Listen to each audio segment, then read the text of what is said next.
A todos los que estáis aquí. Es verdad que hay un montón de personas que están enfermas, ahora viene todos los catarros y todo, mucha gente que está de vacaciones, y lo importante es que un domingo más estamos aquí delante del Señor. Como sabéis, cuando me toca predicar, estamos dando el Evangelio de Juan, pero lo vamos a dejar para la semana que viene, para comenzar otra vez con todos los que este domingo a lo mejor no han podido venir. Y como estamos en Navidad y vamos a terminar el año, pues vamos a hablar algo de Navidad. Normalmente cuando vienen estas fechas, como ha empezado Santi diciendo, porque lo que voy a hablar va a ser de propósitos. Y cuando termina el año, si echamos la mirada hacia atrás y hemos visto cuántos propósitos de los que habíamos intentado empezar el año, puede que nos hayamos quedado a mitad en todos aquellos propósitos que nos habíamos puesto. Porque mirad, la lista es muy larga de los propósitos que nos podemos poner. En internet pone que todos cuando empiezan el año, los propósitos más demandados de cada uno, de esos que se anotan en la lista, el primero es hacer ejercicio, ir al gimnasio.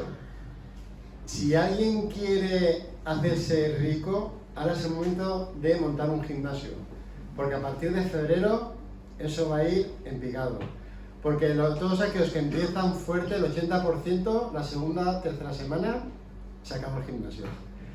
El segundo, dicen que es hacer dieta. Todos queremos llegar al verano, ¿no? Por lo menos que nos quepa la talla que nosotros queremos, porque yo sé de todas las tallas, pero queremos de una talla en especial. La dieta empieza igual. Empezamos fuerte y el 80% de todos aquellos que empiezan a hacer dieta la dejan. Tercero, dicen que dejar de fumar y beber. Y ha entrado otro dentro de la lista, que es dejar el móvil, que es uno de los vicios, igual que es el juego, el tabaco y todas estas cosas que atan a las personas. Y sigue así, como pasar más tiempo en familia. Hay otro que es ahorrar. Ese es imposible. Por mucho que intentes proponértelo, imposible. Así que no ponerlo, porque no vais a llegar. Estamos todos que ahí, intentando llegar a fin de mes y nos quedamos a mitad. Los propósitos, hermanos, no cambian porque ayer fuera 31 de diciembre y pasamos al 1 de enero. Hermanos, no cambia nada. ¿Por qué no empezamos a tener propósitos hoy?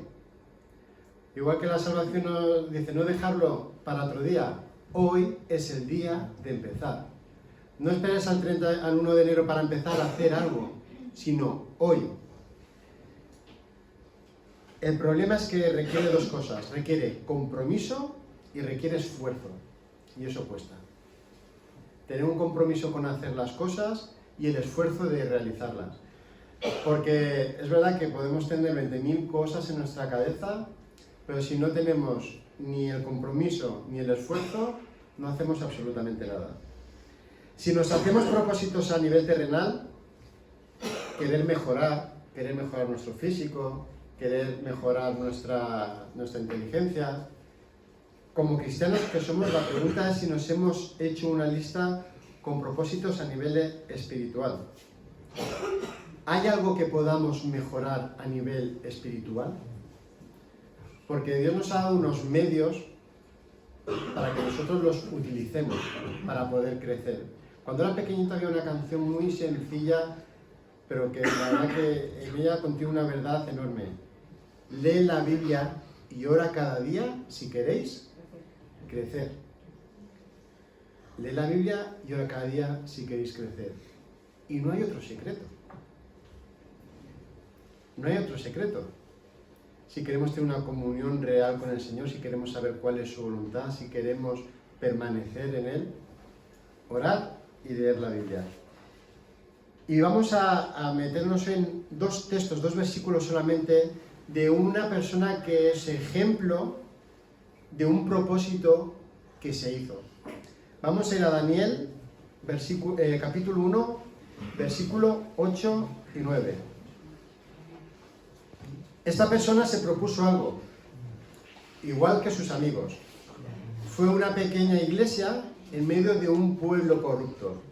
Y esto me da a pensar que nosotros somos un pueblo pequeño en medio de un imperio o en un pueblo que es corrupto. Daniel capítulo 1, versículos 8 y 9. Dice así, ¿lo tenemos? Dice, y Daniel, esta es la palabra, propuso. Y Daniel propuso en su corazón no contaminarse con la porción de la comida del rey, ni con el vino que él bebía. Pidió, por tanto, al jefe de los eunucos que no se le obligase a contaminarse. Y puso Dios a Daniel en gracia y en buena voluntad con el jefe de los eunucos. 2 puntos en esta mañana. El propósito de Daniel, versículo 8, y el versículo 9, ¿cómo empieza el versículo 9? Y puso Dios. El propósito de Dios. Y es que hay un refrán en España que dice que el hombre propone y Dios dispone. El propósito de Daniel. Vemos, Nabucodonosor en el versículo 1 nos dice que era el rey de Babilonia. Va a Jerusalén y lleva cautivos a un grupo selecto de jóvenes. En el versículo 3 y 4 nos dicen que eran linaje de los príncipes del pueblo de Judá. Y con esta primera deportación no solamente iban estos príncipes, sino que iban personas cualificadas. El rey de Babilonia sabía quién tenía que escoger los primeros, y ahí iban carpinteros que eran especialistas, iban alfareros, iban gente que sabía hacer con herradura. Los llevaba a todos ellos y los plantó en Babilonia. Personas que eran importantes, eran especialistas. Y Babilonia, a su vez, llevaba gente para poblar la zona de Jerusalén. Esta fue la primera deportación porque luego había una segunda deportación que ya iría más pueblo y destrucción de Jerusalén. Hermanos, cuando Daniel sale de Jerusalén a Babilonia, ¿sabéis cuántos años tenía? 14 años. Era un jovencillo. Allí iba con sus amigos. Y el rey quería tener los mejores para su reino y puso 3 normas. A ver, estos que han venido aquí, en Babilonia, quiero que seáis importantes, sé que vosotros sois inteligentes, sé que tenéis sangre real, sé que sabéis muchas cosas, pero os voy a dar 3 normas para que podáis estar en Babilonia y me seáis útiles. Y estas 3 normas, primera norma está en el versículo 4. Dice, eran muchachos en quienes no hubiese tacha alguna de buen parecer, dice, enseñados en toda sabiduría, sabios en ciencia y de buen entendimiento, e idóneos para estar en el palacio del rey. Esta es la primera norma. Y que les enseñase las letras y la lengua de los caldeos. La primera es que tenían que enseñarles la lengua babilónica y todo lo que conllevaba. Eran muy buenos astrólogos, eran muy buenas matemáticas. Segunda norma, versículo 5. Y le señaló el rey ración para cada día, de la provisión de la comida del rey y del vino que él bebía, y que los criase 3 años para que al fin de ellos se presentasen delante del rey. Segunda norma, comer y beber cada día la comida del rey. Y tercera norma que tenían este grupo selectos dentro del reino de Nabucodonosor. Versículo 7. A estos el jefe de los eunucos puso nombres. Puso a Daniel Belsasar, Ananías Sadrach, a Misael Mesac y a Azarías Abed-Negó. Así que vemos una mini iglesia de 4 personas en un pueblo corrupto y tuvieron que cambiar 3 cosas que traían del pueblo de Israel. ¿Qué 3 cosas? 1, tuvieron que cambiar de enseñanza. En Judá estaban enseñándoles la Torá, en Judá les estaban enseñando ciertos comportamientos, a quién tenían que adorar, van a Babilonia y todo eso lo tienen que cortar y nuevas enseñanzas. Segunda cosa que cambian, cambio de comida. Los judíos no podían comer cualquier comida, además menos animales impuros, y aparte tenían que estar hechos con una cocción especial. Y tercera cosa que cambia este grupo de personas, cambio de nombre. Vemos que Daniel se llama de una manera, Dios es mi juez, y Belsasar en otra, allí. Que sin embargo, Belsasar significa Baal protege al rey. Mirad, Daniel no tuvo problemas en ir a la Universidad de Babilonia. No tuvo ningún problema de cambiar de universidad. Daniel no tuvo problemas en que le cambiaran su nombre. De Daniel, Dios es mi juez, Jehová es mi juez, a de Belsasar, Baal protege al rey, porque Baal era un dios de Babilonia.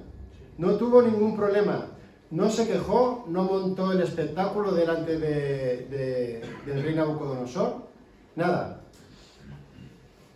Pero hizo un propósito de año nuevo. Versículo 8. Y Daniel propuso en su corazón no contaminarse con la porción de la comida del rey, ni con el vino que él bebía. Mirad, qué cosa más rara. ¿Qué hay de malo comer la comida del rey? ¿O qué malo había en beber el vino que el rey les estaba ofreciendo? Seguramente que sería el mejor vino que hubiese probado en toda su vida. De hecho, los judíos en la Pascua se toman ese vino para celebrar la Pascua, esas 4 copas que se toman. Era algo normal en Israel. De hecho, vemos cómo Jesús tomó vino en la última cena y hizo el milagro del agua en vino. ¿Qué problema había? Daniel, algo que hacemos todos los días, que es comer y beber, Daniel vio algo peligroso en esto. Encontraba peligroso adoptar el sistema babilónico que iba en contra de sus creencias. A Daniel no le importó cambiar el nombre, no le importó aprender cosas nuevas, pero sí que le importó todo aquello que se adaptaba del sistema babilónico a las creencias que él tenía.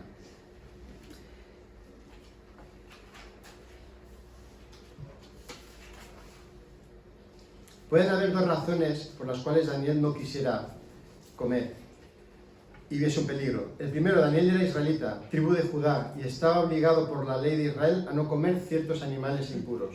No sé qué menú tendría ahí el rey, pero por si acaso, no. Y B, la comida del rey era ofrecida a los ídolos antes de comer, y eso un judío no podía permitirlo. Hermanos, nos dice aquí la palabra que tenía que ver con la pureza. Dice, propuso en su corazón no contaminarse. Y esa es la palabra, contaminarse.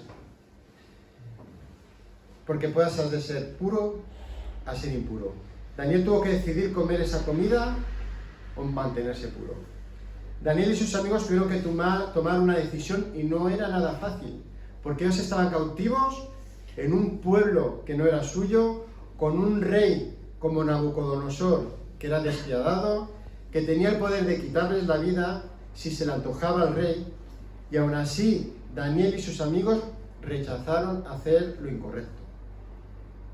Y esto solo fue el principio de una vida en un país pagano, tener que poner a Dios antes que cualquier otra cosa.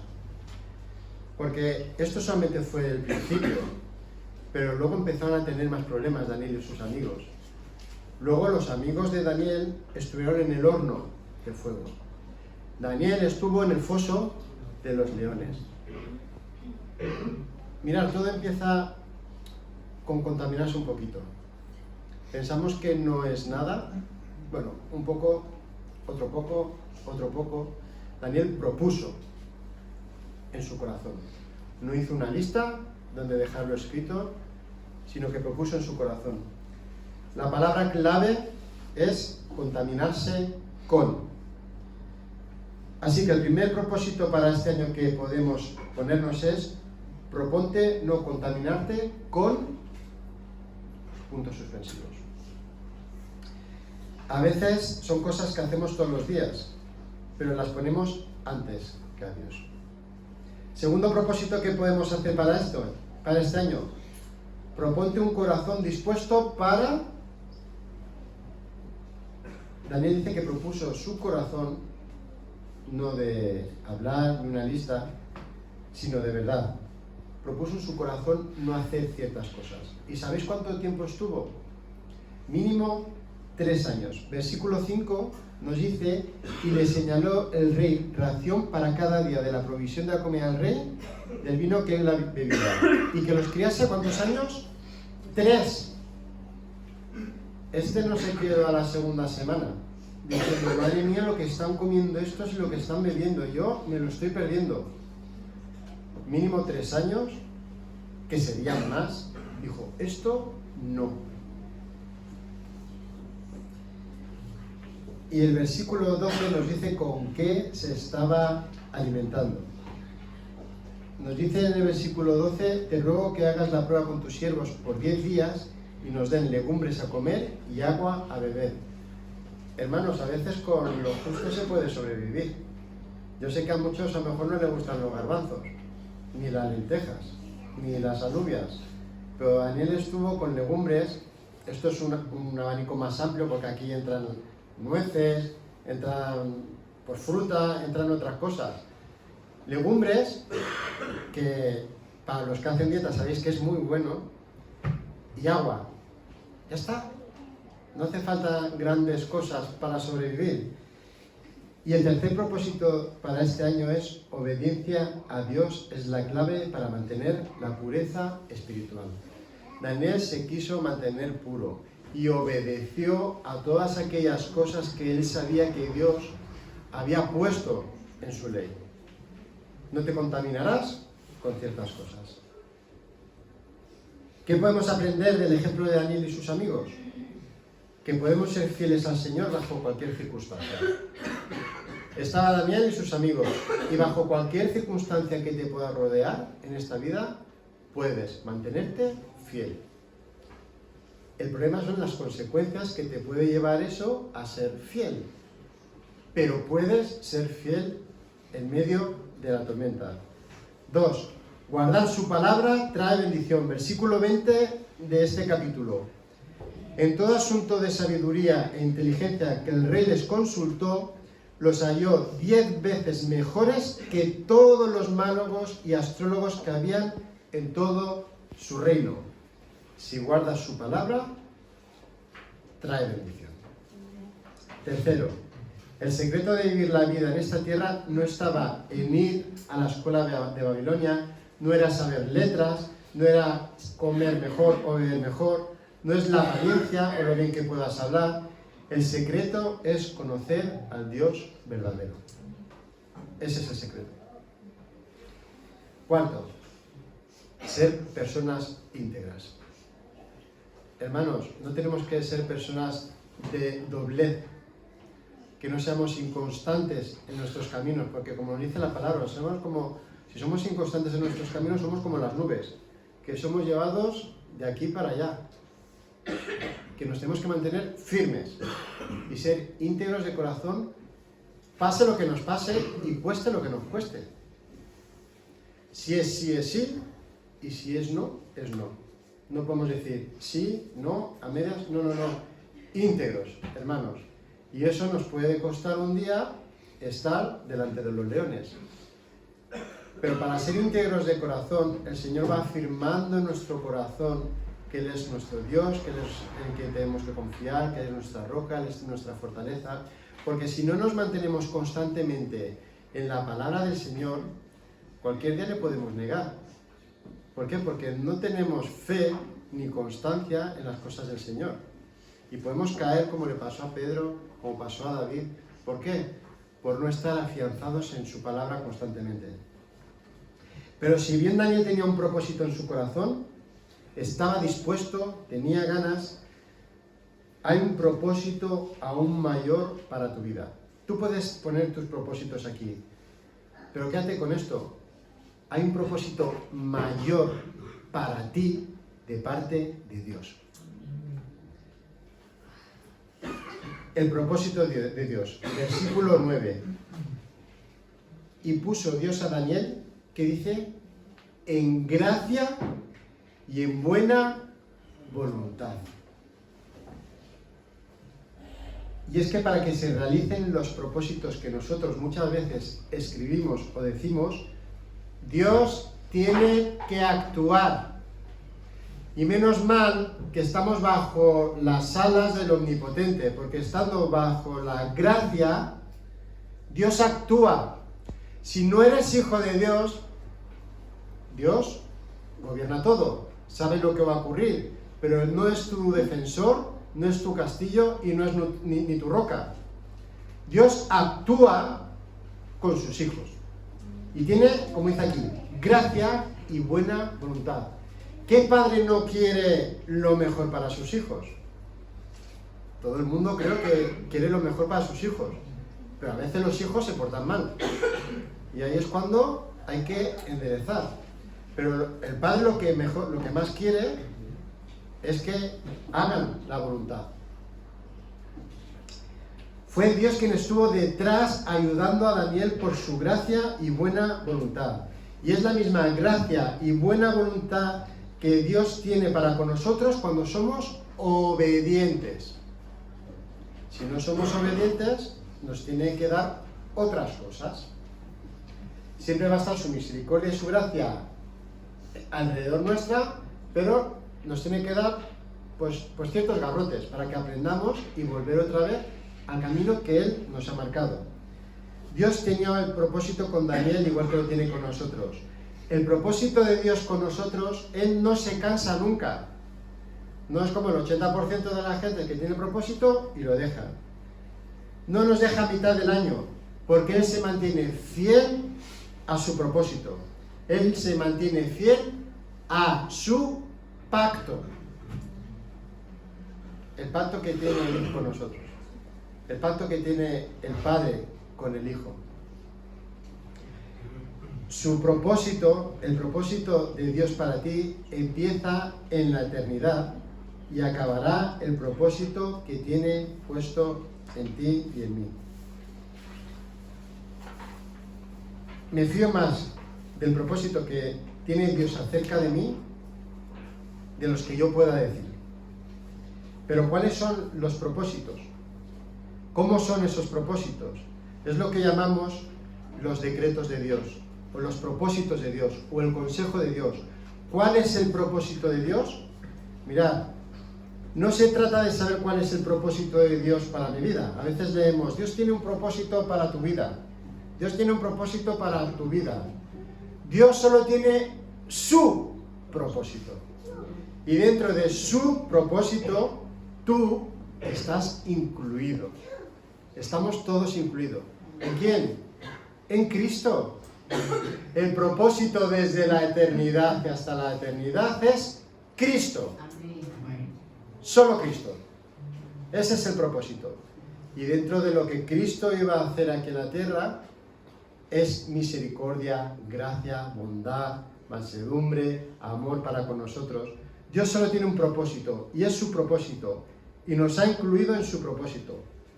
Cuando Dios nos llama, nos escoge, nos aparta, todo lo que hace es para su gloria. Todo lo que Dios hace es para su gloria. No hay otro fin. Cuando Dios crea los cielos y la tierra, es para su gloria. Cuando Dios hace la redención y la salvación, es para su gloria. Porque todo es de Él, por Él y para Él. A Él sea la gloria. Los cielos cuentan la gloria de Dios. ¿Sabes para qué fuiste creado? Para darle la gloria a Dios. Cantamos una canción. Tú nos creaste con un propósito. Nos creaste para darte gloria. De Génesis hasta Apocalipsis debemos darle gloria a Dios. Ese es el único propósito que Dios tiene para consigo mismo. Y está incluido ahí para que tú en Cristo le des gloria. Cuando el Señor Jesucristo vino a la tierra, dice, Padre, yo te he glorificado. Este es el primer propósito que todos los que hemos nacido de nuevo tenemos que hacer. No a principio de año, sino cada día. Levantarnos y decir, Señor, a ti sea la gloria y quiero honrarte. Porque todo lo que hagáis, sea comida o sea bebida, como dice en Corintio, que sea todo para la gloria de Dios. Dios escoge a su pueblo para su gloria. Vamos a Efesios 1.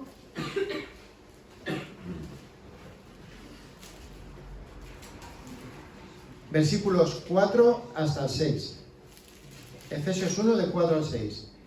Dice, según nos escogió, nos apartó en Cristo, en Él, antes de la fundación del mundo, para que fuésemos santos y sin mancha delante de Él, en amor, habiéndonos predestinado para ser adoptados hijos suyos por medio de Jesucristo, según el puro afecto de su voluntad. Dice aquí, ¿para qué?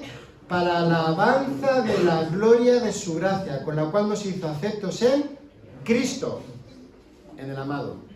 Así que si estamos en Cristo, debemos darle gloria al Padre. Ese es el único motivo por el cual Dios creó todo, para la alabanza de su gloria. En versículo 11 y 12 de Efesios 1. En Él, es decir, en Cristo, asimismo tuvimos herencia, habiendo sido predestinados conforme, ¿qué dice? Propósito. Aquí tenemos la palabra. Conforme al propósito del que hace todas las cosas según el designio de su voluntad. ¿A fin de qué? Seamos para alabanza de su gloria. Hermanos, Dios nos ha creado para su gloria. ¡Qué privilegio! Nosotros los que primeramente esperábamos en Cristo. Hermanos, en Cristo. Todo está en Cristo. Ese fue el propósito de la eternidad. Ese misterio, Cristo, que ahora ha sido revelado. La gente que no conoce a Dios no tiene propósito en esta vida. Ninguno. Si el propósito es adelgazar 5 kilos, pues hermano, el nuevo propósito, ¿no? Tener en esta vida, pasar por esta vida 80 años y decir, he adelgazado 5 kilos. ¿Qué propósito más corto, no? O intentar correr, no sé, 200 kilómetros, como Forrest Gump. Sin embargo, Dios da la respuesta existencial. Cuando tú te preguntas, ¿por qué estoy aquí? ¿Cuál es el propósito? Y es dar la gloria de vida a su nombre. El propósito de Dios no se cumple en la tierra, se cumple en Cristo. No se encuentra en este mundo, no se encuentra en este tiempo, se encuentra en la eternidad, porque Dios es eterno y su propósito es eterno, no es puntual. El propósito de Dios empezó en la eternidad y es un propósito eterno. En este mismo libro, Efesios 3, versículos 11 y 12. Efesios 3, 11 y 12 dice, conforme al, ¿qué dice? Propósito eterno que hizo en Cristo Jesús nuestro Señor, en que tenemos seguridad y acceso con confianza por medio de la fe en Cristo.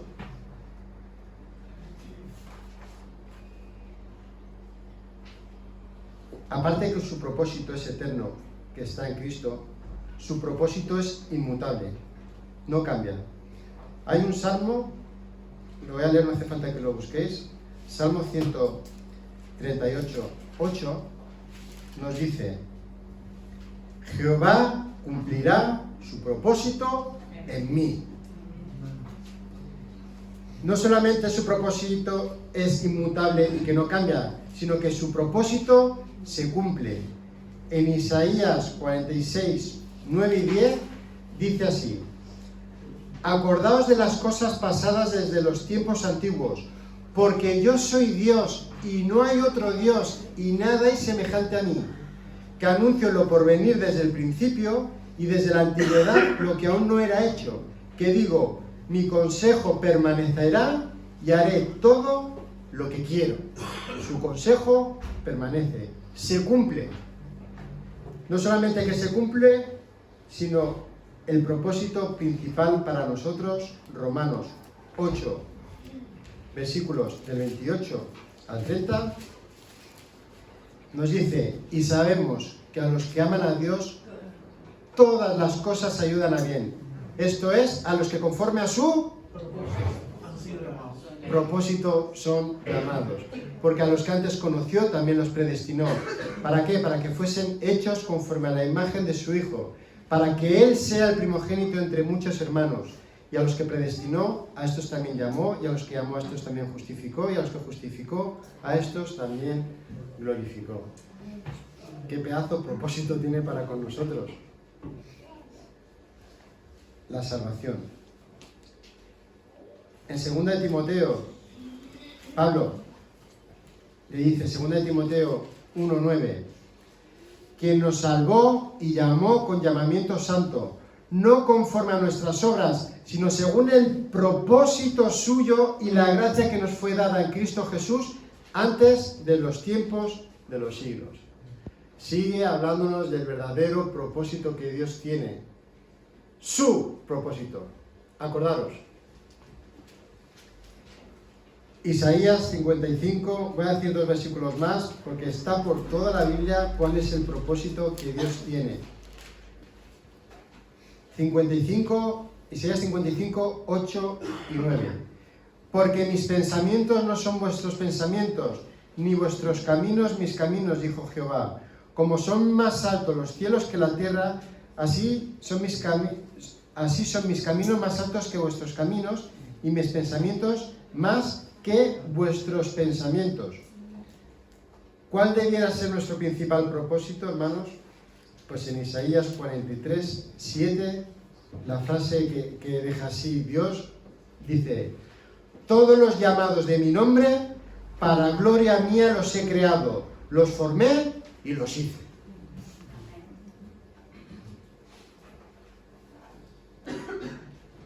La confesión de Westminster, el primer párrafo dice, el propósito primordial del hombre es glorificar a Dios y regocijarse en Él para siempre.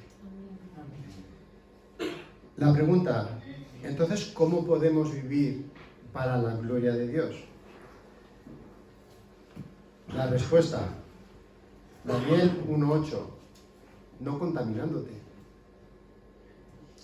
Daniel nunca volvió a casa, a Jerusalén. ¿Cuántas veces oraría por eso? ¿No lo oímos quejarse a Dios? ¿No le dijo, Dios, mira la obediencia que te estoy haciendo a ti? Señor, no me estoy contaminando con lo que hay aquí, no veo salida de aquí, ¿por qué no me ayudas?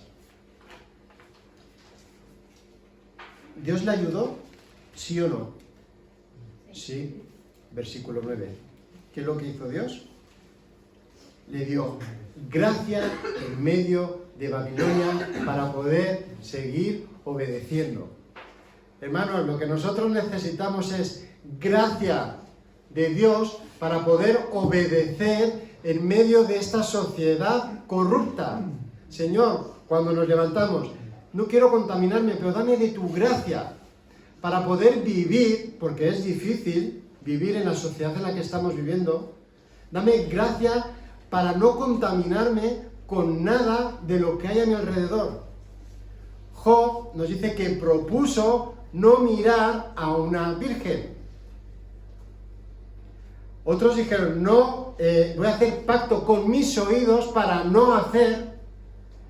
Tenemos que tener la voluntad, como he dicho al principio, el esfuerzo, requiere esfuerzo y requiere estar cerca del Señor.